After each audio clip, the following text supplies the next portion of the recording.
All right, we're going to begin recording in just a minute. Here we go. What's up, Uncivil Revolt? Happy Thanksgiving, or more importantly, since Thanksgiving is over, let me just say Merry Christmas, you filthy animals. So this is a pretty good interview that we have right here. I'm going to be talking to the lead man from this new group that my friend Raquel turned me on to called Anubis. I just checked out their new song, which we're going to talk about.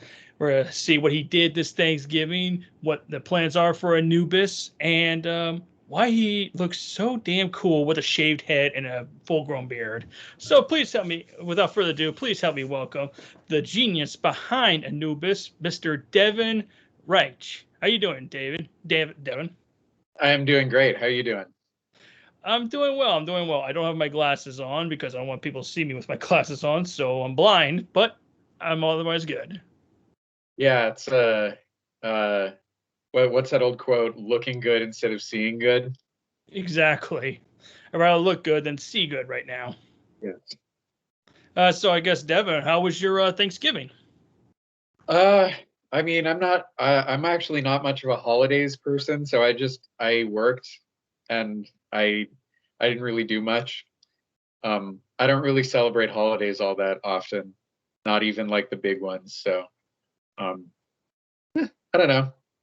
What are you, Jehovah's Witness all of a sudden? No, I'm just a nihilistic millennial who doesn't care about anything. One of those. Yes. Okay. Well, you and I are going to have some things to talk about after this interview then. First, okay, well then, of course, how have you been doing during this whole shutdown that we've had last year? I mean, what have you been up to since then? I mean, it was really, really not easy and not fun. I'm not going to lie about that. But the kind of the plus side to that is that sort of the old lineup kind of disintegrated during lockdown. Just because big events like that are really effective at making you figure out where your priorities are. And I kind of knew for a long time that their priorities were not with this band. And it sort of gave me an opportunity to find a completely new lineup of people who I don't want to say I'm more happy with, because I don't want to get comparative like that, but who I know are much more devoted and much more capable of bringing their everything to this project. All right. So the name of the group is called Anubis. Obviously, people who know Egypt folklore or mythology or whatever, Anubis was the Egyptian god of death. What turned you on to that name? Well, I actually didn't come up with that name.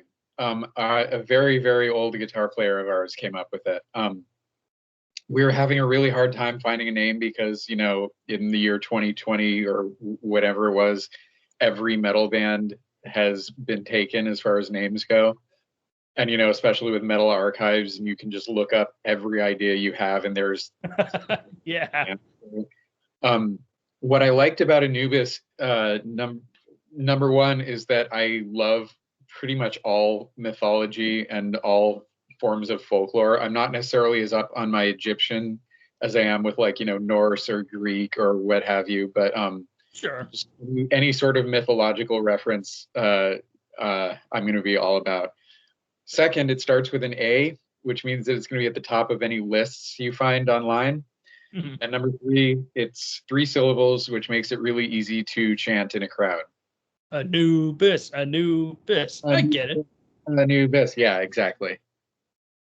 So, how would you describe your guys' sound? Because it's very, very death metal like. But what would you call it? I mean, I usually say, for simplicity's sake, that it's a cross between power metal and thrash metal. I mean, there are definitely death metal influences there. The vocals are definitely not death metal. Although, we do have a couple songs where we've got sort of guest growls or what have you. But really, just to me, all metal is a big jumble in my head, and I tend to not see things in terms of genres and divisions. So, to me, like a band like Power Quest belongs in exactly the same category as like, Suffocation or Vader or something like that. So I just like drawing influences from all over the entire metal spectrum. But for simplicity's sake, you do need to be able to describe it to people in a very succinct way, and I find that just power metal meets thrash metal tends to work for that. And those are very good genres of metal. Oh yeah. So you just mentioned a while ago that you got some new players in the group. Can you tell us who they are? Yeah. So our one guitar player goes by the name of Justin S. Camela. Mm-hmm. I believe that's how you pronounce his name. Not really. He was from a local band called Tower Guard, and they were kind of like a melodic death metal band. He's very classically influenced and classically trained, and brings a lot of sort of really, really unusual chord progressions to the table. And then our other guitar player is named Eleazar Yarenas, and I don't remember the name of his previous band. I don't think I ever saw them, but he kind of brings more of like a technical sort of like Jeff Loomis kind of shred guitar kind of feel to everything. And the drummer we're jamming with right now, his name is Zed Emerin, and he is a straight up death metal guy, just like straight up Black Dahlia Murder, Cryptopsy, like all that kind of shit. So it's a very thorough cross between a lot of different genres of metal, and I'm very, very happy with that. Yeah, I bet you would be. Off the table in the future. Yeah, because with those kinds of backgrounds, you get the opportunity to really combine different sounds or create something new, and it really allows you to explore what can be in either power metal or thrash metal, whatever direction you guys decide to go. Yeah, and this is the first time, like I said, previous lineups were sort of always their hearts were elsewhere, and so up until now I had been pretty much writing 100% of the music, and now I'm not. Now it's almost as clean of a four-way split as I think it's possible to get. So I'm very happy with what we're doing, and if people have dug what we've been into so far, I think there's exciting shit coming up. Yeah, because just before the interview, like a while ago, I was actually in the shower, and I like to listen to metal while I'm in the shower. And it was actually the first time I got to hear your guys' newest song, "The Great Divide," and I really love what I hear. Tell us a little bit about what the Great Divide, what its meaning is. Sure. So this was actually the first song written by our guitar player Justin. He basically, like, right when we first started jamming, he showed me like a guitar profile with a couple of riffs in it, and I was just like, yes, this is perfect. Let's use this. Yeah, and so he came up with the name The Great Divide. And I try to, when writing lyrics and sort of putting everything together, I try to incorporate as much of what I'm given as possible. And that name just kind of reminded me of this sort of sci-fi story from the early 90s, about like a sort of religious division between this alien planet. Really, really nerdy shit, which I love. And yeah, that's about that. Okay. Yeah.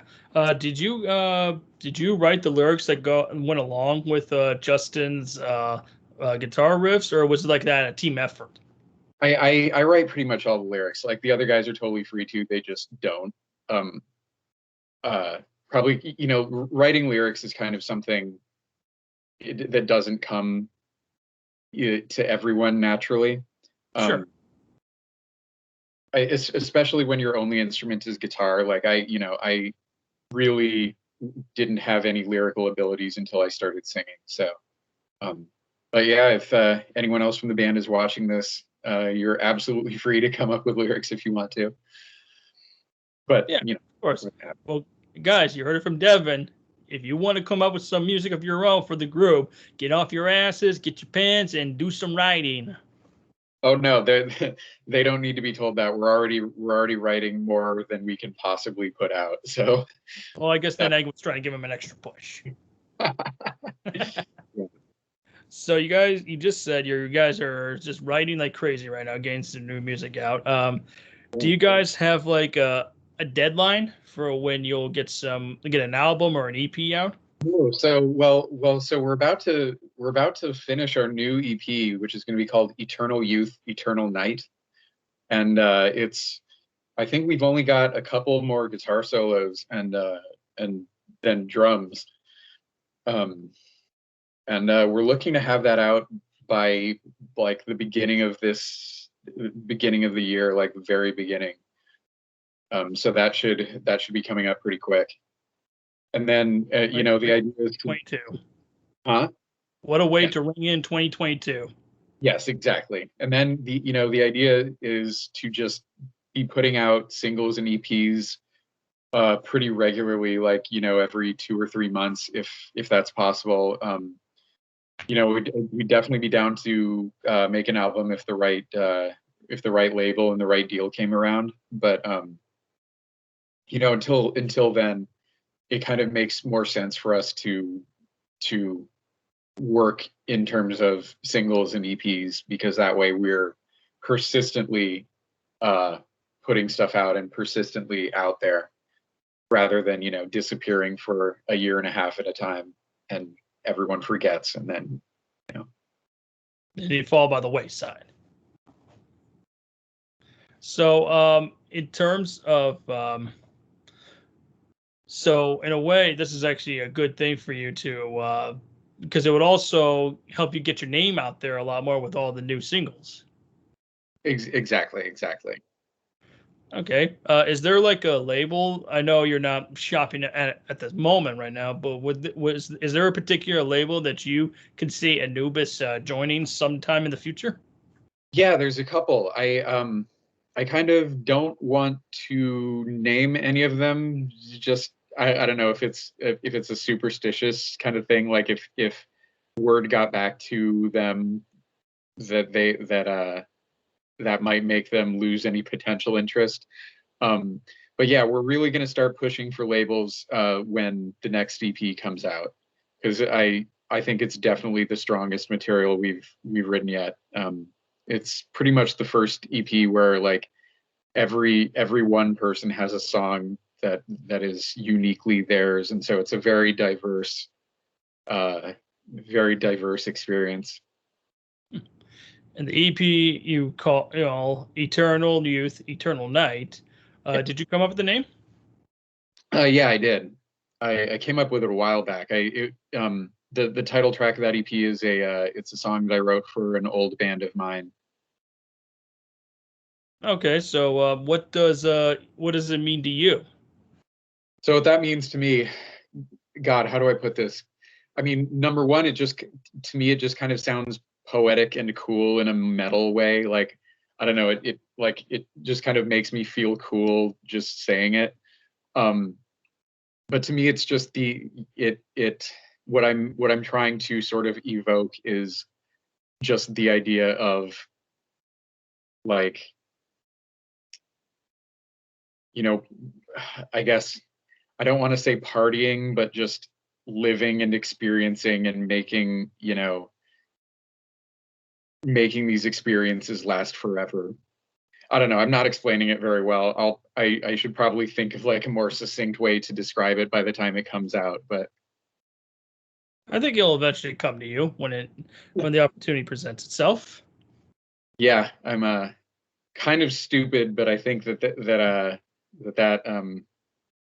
yeah, I should be able to manage a better way to describe it eventually. Well, I'd say the way that it sounds and the way the music is, I'd say it kind of the title kind of reminds me of something that would be more along the lines of something that King Diamond or Epica would come up with. Epica, not quite. I'm actually really looking forward to people hearing this track because it's our longest and it's our most sort of I don't want to say progressive because I feel like that has sort of different connotations, but it goes through a lot of really different textures and um, yeah, I think I think some people might not necessarily get where we're going with it. It's a little on the weird side, um, but I would describe it as like I Iced Earth meets I don't know Dream Theater. Iced Earth and Dream Theater. Those are some good name drops right there. Yeah, yeah. I mean, the newest Dream Theater album, The Alienist, was actually pretty damn good. I actually have not heard that yet. Yeah, it just came out last October. It's just you check it out. Yeah, I will. I've actually been hearing really good things about that, but I've kind of been off the wagon for the last maybe 3 or 4 albums of theirs. Nah, it's okay because I bet you were more into the Mike Portner era of Dream Yeah. Theater. Like the early, like the Images and Words, Metropolis 2, Oh yeah, 6 Degrees of Separation. Inner Turbulence. Yeah, yeah, that's a phenomenal album. That to me really sold me on the Oh, yeah. group, especially when they brought in their current keyboardist on that album. That really turned things around for them. You're talking about Jordan Rudess, right? So, Devin, uh, when can you remember your first metal record that you really loved and made you realize you wanted to pursue this? Ride the Lightning. Right, the line. Oh, Rock on. That's a good one. yeah, I mean, just I was one of those kids who would like listen to Fade to Black nonstop over and over again until 4 in the morning. Um, yeah, when you're really young, hearing stuff like that, it's just like, how is it even possible for anyone to make music like this? This is just beyond comprehension. Yeah. For me, and I know this is probably going to sound cliche and I'm probably going to get hated on for it a little bit, but I don't Yeah, give a fuck. It's the Black Album. That's what turned me into metal. And then I went back and listened to the earlier stuff. that's a fantastic album too. Yeah, but there were some people who always said, "Oh, this is the album you gave your sister to because they were into Duran Duran. This is like a Duran Duran record." Duran Duran. I mean, I'm not sure I see that connection, but I'll one up you. I'll redirect all the hate from you to me. I think Load and Reload are phenomenal albums. Great Yes. from song one to the very end. Yeah, I Phenomenal. mean, come on, that was actually a good. Those were two good records. I mean, yeah, they were more hard rock than thrash metal, but they were trying something different. And yeah, they cut their hair and they're like, "We're about metal. We're not about our hair." I describe it as psychedelic blues rock. Um, and I mean, I would say that the vocals sound a bit dated, but whatever. Um, I It's like think it's like Pink Floyd if they chugged down a whole bottle of Jack Daniels. yes, exactly. And I mean, I would rather just on principle, I like it more when bands do experiment and do different things rather than put the same album out over and over again.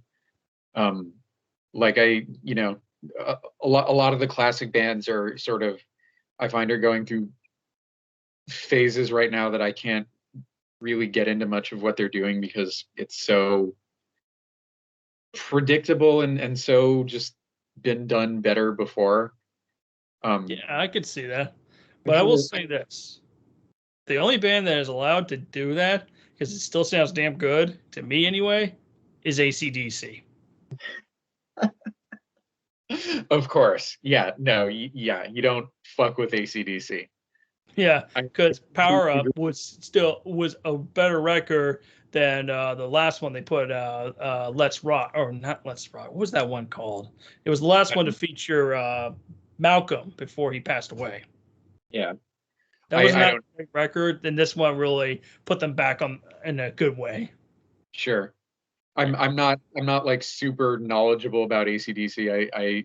The records I'm most familiar with are the ones bunched around like Back in Black and Highway to Hell and Sure. Those are the best ones. oh yeah. Yeah. Okay. So Devin, I got a couple more questions for you. Say you're stranded on a desert island. Okay. Now, keep yourself from going insane, and you have a limited supply of water. Let's just say that.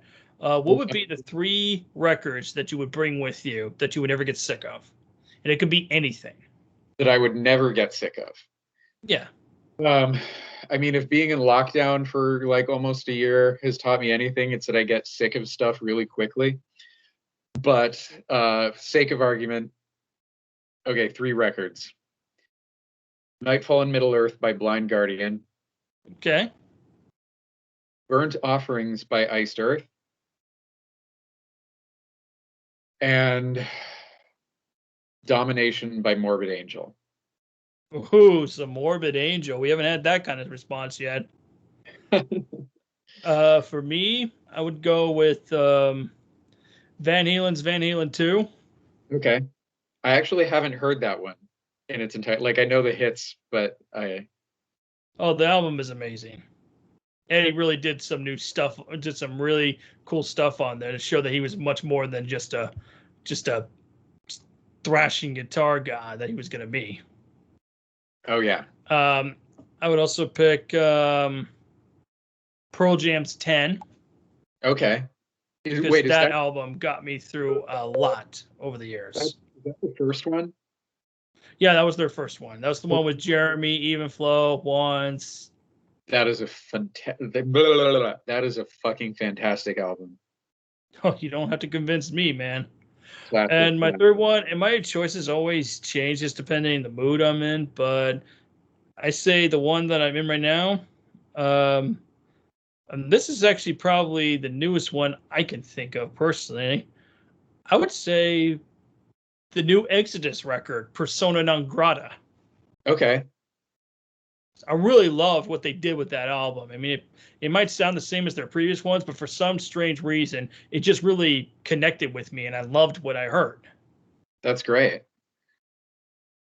Yeah, I haven't gotten to it yet, but I love that's my picks anyway. Great. So Devin, Very so this is my final question, and let's see if you can answer this one just as well. Say, who did you grow up with listening to more, the Beatles or the Rolling Stones? Beatles, Beatles, Beatles, Beatles. Oh, there you are. We were having little video connection problems. Okay. Sorry about. Well, So I don't know if you heard the question I asked. So this is my last question. Devin, who did you grow up with more, the Beatles or the Rolling Stones? absolutely. Beatles. Oh yes. Why the Beatles? Um, well, I mean, the most obvious answer is that my parents weren't really into the Rolling Stones, so I just heard a bunch more of them. But like, man, I don't know. You asking me what I love about the Beatles is like an hour's worth of answering. Like, I like, what do you even say that isn't completely cliche at this point? Like, I don't think they're overrated at all. I think, they invented 5 different subgenres of rock on their own. I think that they just evolved so quickly and so thoroughly from record to record. Just every song is just so fucking brilliant for so many different reasons. That's a good answer. I fucking love the Beatles so much. So I take it do you have a Disney Plus? A what? Yes. No, I haven't seen the documentary yet. That's what I was going to ask if you saw Get Back yet, because I haven't checked it out yet myself. I don't know if I want to yet, because I don't know if I want that mystique to be broken for me. Like I haven't decided yet if that's going to fall under the category of like more in like, you know, never meet your heroes kind of thing. You know, I mean, I know John Lennon was a bit of a questionable human being in some ways, but They all were they really? I Oh, always I think thought, the ones that were more questionable were John and George. what did George do? Well, he was very into not that this is a bad thing, he was very into the Hindu religion. You know, he really played it out with his music as well, like his solo stuff. Right, but I mean, like, you know, he didn't like, you know, beat his wife or anything. No, he didn't. I didn't either. I don't think either of them did. No, John Lennon did. His first one or Yoko? I think both, but definitely his first one. Or he was just really negligent and cruel to her. Like, I think that was it. I don't think he was abusive to her, like in a physical sense. He was very neglectful towards when he met Yoko, right before he met Yoko. Like he just felt like it was a marriage of convenience. I think, you know, even with Yoko, I think what I heard is that he was extremely controlling and that he wouldn't let her go outside and he wouldn't let her have like male friends. Meanwhile, he was out like swinging his dick around all over the place. I could be completely wrong about that. Well, But hey, you learn something new about the Beatles every day. yeah, yeah. Yeah. You know, he was a complicated person like a lot of people are. Especially from the 60s. Oh yeah. Oh yeah. Yeah. Yeah. Well, which Beatles record would you say was your favorite? I can't decide between Magical Mystery Tour, uh, Rubber Soul, and Help, and Abbey Road. Ooh, good ones. I think for me, it's a tie between Rubber Soul and Revolver. And oh yeah, yeah, Because, yeah. you know, everything on Revolver was amazing, especially Eleanor Rigby. I mean, that shit, what the hell was that? That was so beautiful. It's just yeah. You can't like trying to. I don't know if I don't mean to come off as like a fawning fanboy or anything like that, but like trying to quantify the beauty of the Beatles is like trying to quantify like the galaxy. I don't know. Oh, that's a good way of putting it. As much as I love the Beatles, I go with the Stones more because the way they like mix different genres with their blues rock was amazing. I mean, nobody else was doing that yet. I mean, Beatles were a straight pop band that was mixing genres with that, but for the Stones, they took like the dirty blues from like Muddy Waters and they just ran with it. Yeah. So here's a question for you. Okay, go ahead. What two Stones records would you recommend someone start with? Oh, Asking for a friend. records. That's a good one. I would say for me personally, if you're really going to start with them, I'd say start with. Let me make sure. I'm going to go to my sources here. I want to make sure I get the names right. So I'm always kind of screwing that up because they got so damn many. So let's see. I would say start with "Let It Bleed" from 1969 because that album features "Gimme Shelter." Ah, yes. And it's a funny thing, that song was not released as a single. Nobody and it went big on its own. In the Goodfellas soundtrack. What was that? When you said it got big on its own, I just wondered rhetorically if that was from the Goodfellas soundtrack, because that's where I know that song. In a way, yeah, but that's what got me started. But it was more from Casino than Goodfellas. Oh, right. I forgot it was in that movie too. Yes, Scorsese was a big Stones fan, so he used like a bunch of songs from during the '90s when he was making those movies of his. He was constantly throwing like rock and roll stuff in there. It's mostly from the Stones. Wasn't it also in The Departed? Was it? Yes, in the open. Yeah, in the opening when you Yeah. hear Jack Nicholson's voice. Scorsese loves him some Gimme Shelter. What can you say? Can't say enough about that album. And I would say a second one. This is a tough one because you got so many great ones on here. If I had to choose, it'd be a tie between Exile on Main Street and Tattoo You. Okay. I will.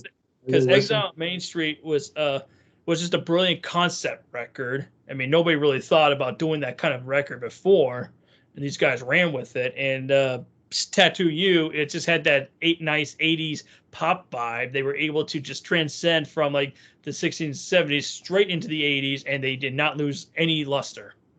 Nice. I will listen to those three albums on the very, very long trek to our show tonight in Apple Valley.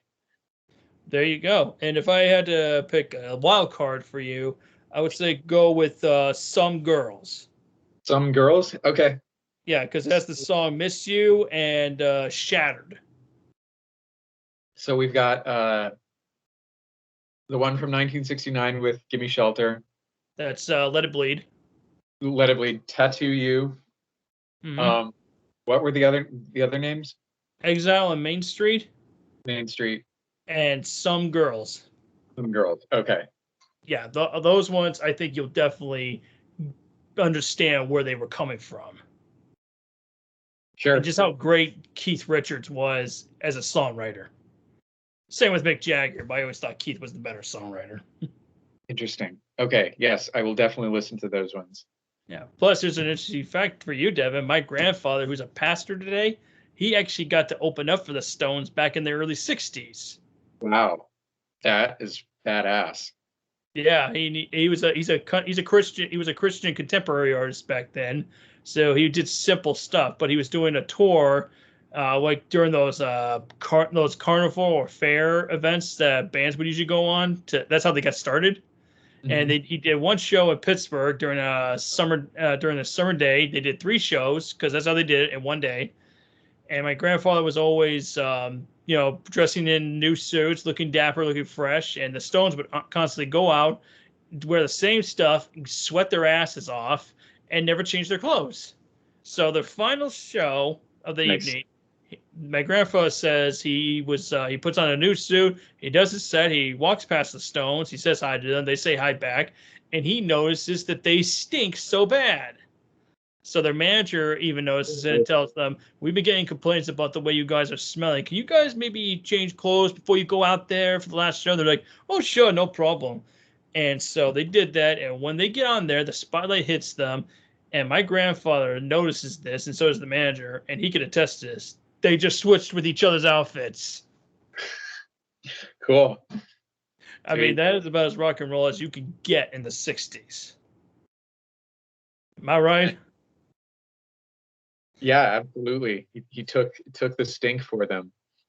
Yeah, he did, and I love telling that story. Okay, so Devin, thank you very much for talking with Uncivil Revolt. It's a real pleasure getting to know you, man. Thank you very much for having me. It has been a pleasure. Oh, no problem. This was Devin Reiche, frontman of Anubis. If you want to hear some Anubis, go check out their new single that came out a couple weeks ago, The Great Divide, which will be part of their brand new EP, Eternal Youth, Eternal Night. It should be out probably early next year. You never know. Things can get pushed, but I'm counting on it being out by early January. So, and be sure to follow them on Facebook and Instagram and any social media that they have for upcoming shows and interviews that you want to check if you want to check them out. So, Devin, you stay safe out there, and I can't wait for you guys to hit the road again and come down to Orange County. Absolutely, dude. All right. Well, thank you for. What was that? Oh, never mind. Okay. Well, I'm sorry to interrupt there. Well, hey, you stay safe. Keep rocking out, and I can't wait for the new EP to hit my doorstep. All right, man. Take care. Rock on, man.